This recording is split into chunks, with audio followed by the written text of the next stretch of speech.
Allez, c'est parti. Hello. Donc à l'entrée, un petit tableau de score.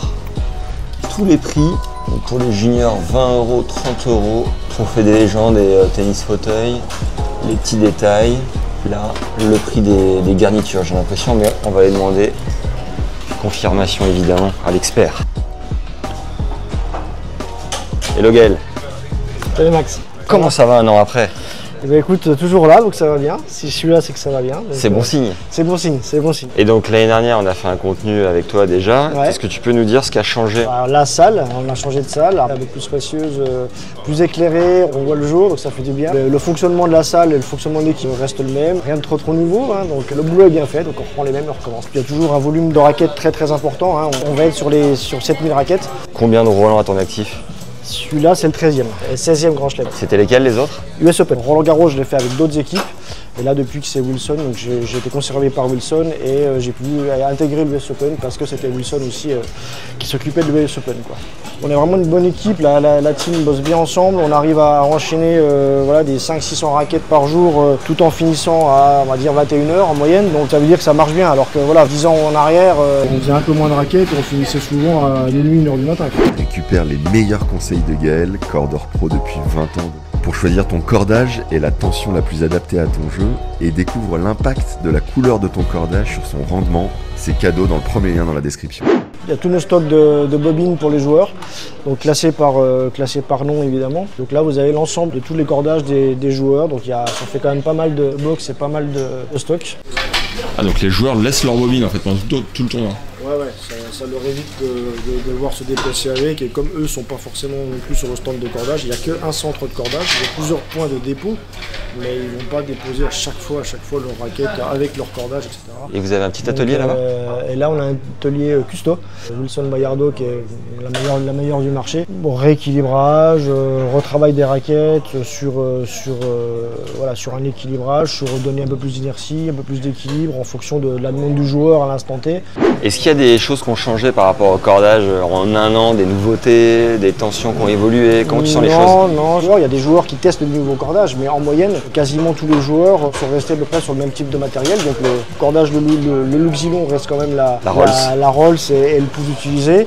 On retrouve aussi énormément d'hybrides avec l'intégration du boyau qui était déjà en cours, hein, évidemment, mais j'ai l'impression que ça se popularise un petit peu, on va dire un petit peu plus au niveau de cette façon de corder en hybride. Donc boyau et mono. Hein. Ah ouais, ça vient d'où tu penses? Le shift? Et si tu peux nous préciser les sensations du boyau, parce que le commun des mortels ne les connaît pas forcément. Ouais, alors le boyau, ça reste la meilleure corde en termes de sensations, de tenue de tension, c'est clairement ce qu'il y a de meilleur. Après, le tennis va quand même très vite. Les joueurs n'hésitent pas maintenant à changer de plus en plus vite leur cordage, de plus en plus rapidement. Et comme ça joue très fort, ils ont tendance, on va dire, avec le boyau à casser un petit peu vite. Donc ils adorent le côté sensation du boyau, mais ça coûte très cher et ça casse très vite. Donc l'intégration le mono reste la base principale de tous ces joueurs, mais quand ils veulent gagner un peu quand même en confort et en rendement, le mix, c'est vraiment l'hybride. Ça permet d'avoir ce côté confortable et doux du boyau sans être trop mou, on va dire, et sans être trop cassant. Ce côté très sec à l'impact quand même d'une frappe sèche avec du toucher sur les impacts grâce au mono, mais sans avoir ce côté trop dur. Voilà, donc on a vraiment le mix parfait. Et pour ceux qui n'ont pas forcément les moyens de se payer que du boyau, bon compromis reste l'hybride. Du coup, le boyau, faut le mettre sur les montants ou les travers? Ça va vraiment dépendre du feeling et puis de la sensation un petit peu qu'on va vouloir retrouver, ou la prise d'effet qu'on va pouvoir retrouver. De la raquette aussi, c'est vrai qu'en général, c'est les montants qui travaillent un peu plus sur une raquette. Donc quand vous avez une raquette avec un tout petit tamis sur du 630 et avec un nombre de cordes en montant un peu plus serré, de mettre le boyau sur les montants, ça va aider à donner un peu plus de prise d'effet, un petit peu plus de dynamisme. Et à l'inverse, quand vous avez une raquette sur un tamis un peu plus classique en 6,45, là l'écartement des cordes va être un petit peu plus grand. Si vous mettez le boyau sur les montants, il y aura une grosse prise d'effet. Par contre, il va bouger un petit peu plus et donc ça peut casser malgré tout encore un petit peu plus vite. Donc en fonction de la raquette et du style de jeu, là après c'est aux joueurs de tester. Il y a des joueurs qui demandent à ce que ça soit sur les montants, d'autres sur les travers. Et sur la tension, tu recommandes quoi en boyau et mono? De mon point de vue, je pense que c'est mieux de mettre la même tension, voire un petit peu plus haut sur le boyau. Ça permet de venir quand même malgré tout le tendre un peu plus et donc de limiter l'abrasion de la corde dans les croisillons. C'est ce qu'en général moi je préconise. Et alors la classique, tension plus haute et plus basse du tournoi. Alors la classique, on prend les mêmes et on recommence. Donc Aikiri la danoise, alors cette fois qui a baissé. Je pense encore une fois le côté un peu moins chaud du moment a fait que ça a baissé un chouïa. Mais donc Aikiri qui a 38 kg. Alors qu'elle était à plus de 40, donc 38 ça reste déjà énorme.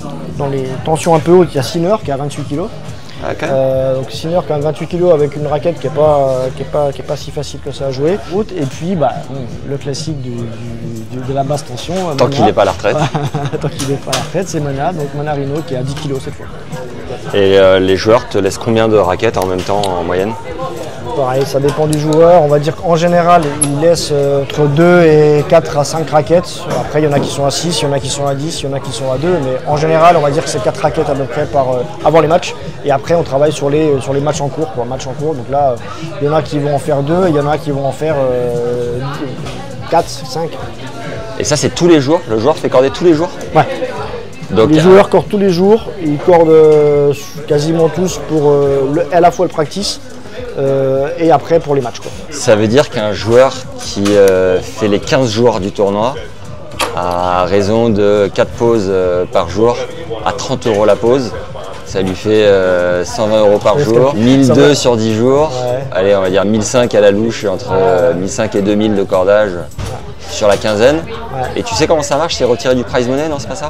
Non, donc c'est 20 € pour les juniors et 30 € pour le reste des joueurs, donc que ce soit fauteuil, senior ou légende, que ce soit aussi en qualif ou en tableau, ce sera le même prix. Et donc après, au niveau du fonctionnement du règlement, ça se passe soit en prize money, donc souvent les gros joueurs, la valorisation est enlevée du prize money, et puis pour d'autres joueurs, ils préfèrent qui vont en faire un peu moins, ils payent eux-mêmes à la fin. Voilà, ça c'est le joueur qui va décider, quoi. Voilà. Tu sais s'il y a des joueurs qui voyagent avec leur machine encore? 99% des joueurs viennent se corder ici. Après, il y a quelques joueurs qui effectivement ont un cordeur pro, un cordeur privé, on va dire. Et après, il y a quelques joueurs encore, mais bon, c'est rare à ce niveau de tournoi, c'est-à-dire sur les grands chelems, il n'y a pas de joueurs qui ont leur machine et qui vont corder eux-mêmes. Mais effectivement, sur les futurs, les challengers, clairement, il y a des joueurs qui ont leur machine, leur petite machine portable et qui essayent justement de se corder parce que ça coûte très cher. Donc même si c'est pas parfait, ils ont pris l'habitude d'avoir une tension qui leur va bien et puis ils gèrent eux-mêmes. Mais sinon, 90%, 99% des gars et joueurs, joueuses cordent ici, et à part, je te dis, 10 ou 15 qui sont cordés en privé. T'es toujours le seul français dans la salle là? Pour l'instant, oui, écoute, on est 24 cordeurs, il y a 10-11 nationalités. Enfin, on essaie d'avoir pas mal de nationalités pour pouvoir aussi communiquer avec les joueurs si besoin dans la langue du joueur, c'est encore mieux. On a une nana qui nous a fait une demande particulière. Nous, en tout cas, on a été étonnés, c'est qu'elle avait une raquette d'une marque, avec un cordage d'une autre marque, donc ça arrive, hein.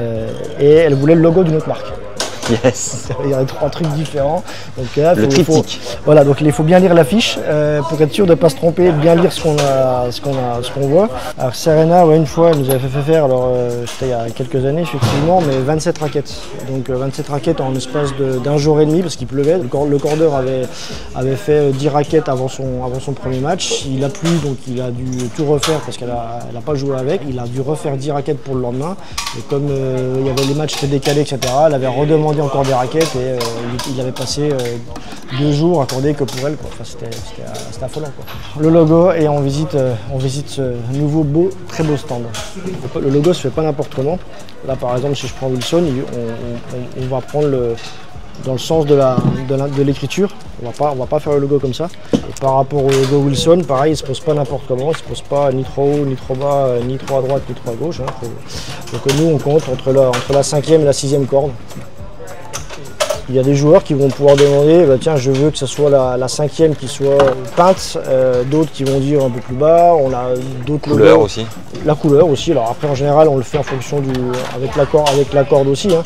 C'est-à-dire qu'une corde noire, on ne va pas mettre du noir dessus. Et enfin, le détail qui compte. Les sacs des runners pour aller sur le central.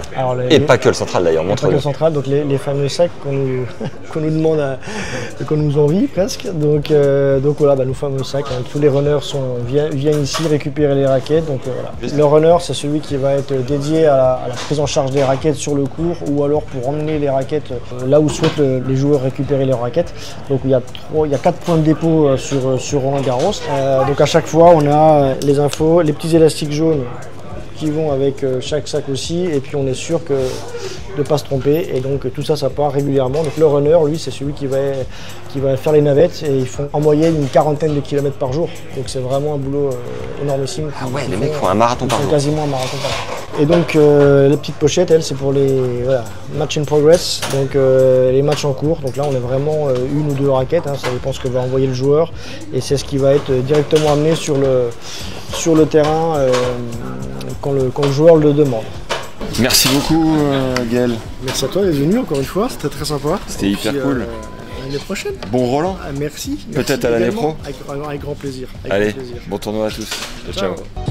Avant de partir, récupère les meilleurs conseils de Gaël, cordeur pro depuis 20 ans, pour choisir ton cordage et la tension la plus adaptée à ton jeu, et découvre l'impact de la couleur de ton cordage sur son rendement. C'est cadeau dans le premier lien dans la description.